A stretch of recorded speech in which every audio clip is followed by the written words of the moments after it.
The wind howled across the dusty plains, carrying the scent of dry grass and the faint hum of distant cattle. The sun was beginning to dip below the horizon, casting long shadows across the rugged land. On the Miller ranch, Samuel Miller worked quietly, his hands steady as he mended the old wooden fence that had stood for generations. It had been another long day, but he didn't mind. Life on the ranch was simple, and he liked it that way. His son Billy worked alongside him, collecting the last of the tools from the barn and bringing them back to the house. Billy was 10 years old, strong for his age, with messy brown hair and a face full of curiosity. He had been born on this land, and it ran through his blood like the dirt beneath his boots. He wasn't much for sitting around.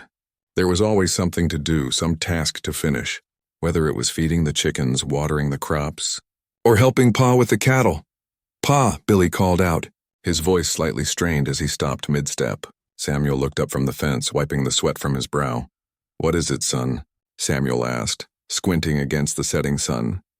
Billy's face was pale, his eyes wide with confusion. "Pa, something's growing on my back." Samuel's heart skipped a beat. The day had been like any other, and now this. What could his son mean by something's growing? He walked over to Billy, concern rising in his chest. "What do you mean, Billy?" Samuel asked softly, kneeling down to look at his son more closely. Billy's shirt was stretched oddly across his back, as if something was pushing against it from the inside. Billy twisted around, trying to see what was happening. He winced as his back twinged again, a sharp, almost electric sensation running through him. "I don't know, Pa. It feels like something's moving under my skin." Samuel frowned and placed his hand gently on his son's back. The skin felt strange, tight and warm, almost like it was stretching in places it shouldn't. "Let me see," he said, his voice low and steady. Billy lifted his shirt slowly, revealing a small, round bump near the center of his back. The skin around it was discolored, turning a dark shade of red as if something was pushing out from beneath. Samuel's heart raced. This wasn't normal. It didn't look like an injury or a bite. It was something else, something unnatural. He stood up quickly, looking around the ranch as if hoping for some explanation. There was nothing. Just the endless stretch of land that had been their home for decades. Billy's face twisted in pain, and he cried out, clutching his back. Samuel's instinct was to comfort him, but he couldn't shake the growing feeling of dread that washed over him. "Don't worry, son," Samuel said, his voice barely above a whisper. "We'll get you inside. We'll figure this out." Billy nodded weakly, but before Samuel could help him stand, the ground beneath them trembled. It was slight at first, barely noticeable, but it grew stronger with each passing second. The dust from the dry earth swirled in the air, and the sky seemed to darken, as if the sun itself was suddenly dimmer. Samuel grabbed Billy by the shoulders, pulling him close. "We need to move," he said urgently. "Stay close to me." But Billy was already swaying on his feet. His face was pale, and sweat dripped down his forehead. The bump on his back was now larger, more pronounced. It was as if something inside him was trying to push its way out. "Pa!" Billy gasped, his voice barely a whisper. "It hurts." Before Samuel could respond, Billy screamed, his body doubling over in pain. The sound was raw, filled with desperation. Samuel caught him in his arms, but as he did, a sharp pain pierced his own chest. He staggered back, clutching his side. The world around them seemed to blur. The air felt thick, heavy, and the ground trembled more violently. Samuel's knees buckled, and he collapsed to the dirt beside his son. His breath came in short gasps. Something was wrong. So terribly wrong. "Pa!" Billy cried out, his voice weak but filled with terror. Samuel turned to look at his son. Billy's back was no longer just bulging. The tendrils, small at first, were now pushing through the skin, writhing like living things. They were thick, dark veins pulsating with strange energy, as if they were drawing something from the land itself. Samuel's own body began to betray him. His chest burned, and his spine felt as though it was being twisted from the inside out. He gasped for air, but it felt as though something was closing around his throat. "Pa!" Billy whimpered, his voice trembling with fear. Samuel tried to speak, but his own words were trapped in his throat. His eyes widened as his body too began to change. His own back was swelling, the skin tight and painful as something pushed its way out from beneath. Tendrils, similar to Billy's, began to emerge from his body. The pain was unlike anything he had ever felt.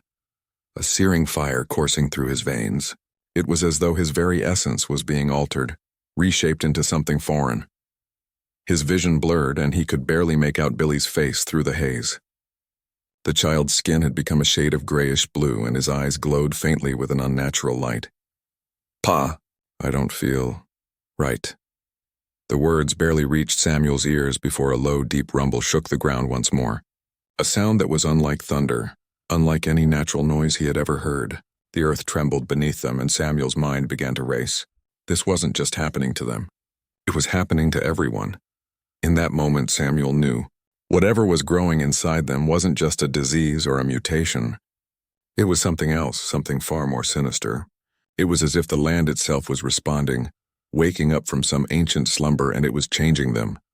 "Billy," Samuel croaked, his voice hoarse with pain. "We have to go inside. We have to warn the others." But before he could stand, a loud crackling noise erupted from the distance. Something in the air shifted, and Samuel turned his head to see a cloud of dust rising in the distance, moving toward them at an alarming speed. And then, all at once, he understood. This wasn't just happening to him and Billy. This was the beginning of something much, much larger. He struggled to stand, clutching his son in his arms. "We need to move," he said through clenched teeth.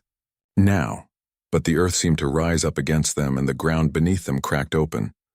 Samuel could hear the sounds of distant cries, the same pain and fear he felt echoing across the plains. It was everywhere. A sudden flash of realization struck Samuel, clearer than anything he'd ever known before. They weren't alone anymore. The world around them was changing. And whether they were ready or not, they would have to face whatever was coming next. The night had fallen quickly over the ranch, and the once peaceful landscape was now a scene of panic. Samuel Miller held his son Billy close, both of them trembling not just from fear but from the strange transformation that was happening to their bodies. The growths on their backs were now fully formed, pulsating with an eerie alien glow. The tendrils were no longer small and subtle, but large, twisting vines that moved as though they had a life of their own. Billy was silent, his face pale, his eyes filled with confusion. Samuel, on the other hand, could feel a surge of strength coursing through him. It was as if the very pain from the growths was somehow giving him power, strength he never thought he had before. But it wasn't just physical strength, it was mental clarity too. Samuel's thoughts were sharper, more focused. He could feel things, hear things that he never could before. But it wasn't just them. As they stumbled through the ranch, Samuel could see other people in the distance, their silhouettes highlighted by the pale light of the stars. Neighbors, farmers, and even townsfolk from the nearby village were out in the open, all struggling with the same affliction. Some were on their knees, writhing in pain, while others were standing, their bodies trembling as they too grew the same strange tendrils from their backs. "What's happening to us, Pa?" Billy whispered, his voice barely audible over the distant cries. Samuel didn't have an answer. The truth was, he didn't know. Whatever had started with him and Billy had spread quickly.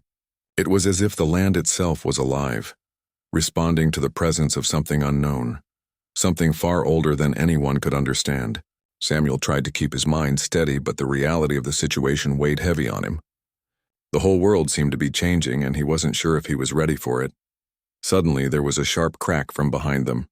Samuel whipped around to see a figure stumbling toward them from the shadows. It was a man from the neighboring farm, his face twisted in agony. His back was covered in the same twisted growths as Samuel and Billy's, but the man's body was different. He was taller, stronger, his muscles rippling unnaturally. He stood straight, almost as if the growths on his back were making him more powerful. The man's eyes locked onto Samuel's, and for a moment, there was a flicker of recognition. But then a deep guttural voice came from the man's throat. "It's happening, Samuel," he said, his voice raspy as though he had trouble speaking. "It's happening to all of us. We're becoming something else." Samuel felt a chill run down his spine. The man's words were chilling, but there was something else in his voice, something that made Samuel uneasy. The change wasn't just physical. It was something deeper. It was as if their very souls were being altered. "We can't let it take us," Samuel muttered under his breath, more to himself than to Billy. "We can't." The man from the neighboring farm took a step forward, but his movements were strange, stiff. His body was no longer fully human, not in the way Samuel remembered. The tendrils that had grown from his back were now longer, thicker, and wrapped around his arms like vines. They pulsed with an eerie light, and the man's eyes were glowing a soft green. "It's too late for that," the man said, shaking his head. "The change is already here. We have to accept it. We're the next stage of evolution." Samuel could feel his stomach turn. The idea of evolution was hard to understand. It didn't feel like evolution. It felt like something else, something forced. And it wasn't just happening to a few people. It was happening to everyone. His entire world, the world he had known and loved, was being torn apart, and there was nothing he could do to stop it. Billy stepped closer to Samuel, clutching his father's hand tightly. "Pa, what do we do?" he asked, his voice trembling with fear. Samuel looked down at his son, his mind racing. He wanted to protect Billy. He wanted to keep him safe from whatever this was, but it seemed impossible. The entire land was changing. The crops were withering, the animals were growing ill, and the very earth beneath their feet was shifting. It was as if the planet was turning against them. "We fight," Samuel said, his voice firm despite the fear that gripped his heart. "We fight for our land, for our family, for everyone who's still human." The man from the neighboring farm stepped back, his eyes narrowing as he took in Samuel's words. "You don't understand," he said, his voice filled with both sorrow and anger. "We're not fighting anything. We're becoming a part of it. It's the end of humanity as you know it. The world has been waiting for us to awaken, to bring us to the next stage. And we've been chosen." Samuel's mind raced. He didn't want to believe the man. He couldn't. He had to hold on to the hope that there was something they could do. But the more he looked at the man, the more he saw the truth in his eyes. The change wasn't just physical. It was changing everything, and if they didn't find a way to fight back, they would lose everything. "We'll see about that," Samuel muttered under his breath. "There's always a way." Just then, the earth trembled again. The ground beneath their feet shook with such force that Samuel nearly lost his balance. He turned to see a massive shape rising in the distance. A towering figure covered in the same tendrils, but much larger. It was as if the land itself had birthed this creature, made from the twisted growths that had taken root in the land. It loomed over them like a dark, terrible force, its eyes glowing a bright, unnatural green. Samuel's heart skipped a beat. This wasn't just an invasion. It wasn't just some disease spreading across the land. This was an intelligent force, something ancient and powerful, and it had come to reclaim the earth. The man from the neighboring farm fell to his knees, his eyes filled with awe and fear. "It's here. The master has arrived." Samuel's blood ran cold. The master. The source of this change. The thing that had started it all. Billy, who had been silent until now, suddenly spoke up. "Pa, we can't let it take us. We have to fight back." Samuel looked down at his son, his heart swelling with pride. Billy's courage reminded him of his own, the strength that had kept their family going all these years. The world was falling apart around them, but Samuel knew one thing for sure. They weren't going to give up without a fight. "You're right, son," Samuel said, his voice steady. "We fight back." He turned toward the towering figure in the distance. The master was close now, its dark shape growing larger with each passing second. The time for hesitation was over. They had to make a stand.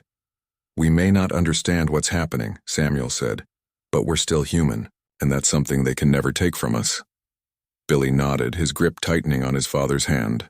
Together they stepped forward, ready to face whatever came next. The land may have changed, but they were determined to fight for the future of their world, no matter the cost.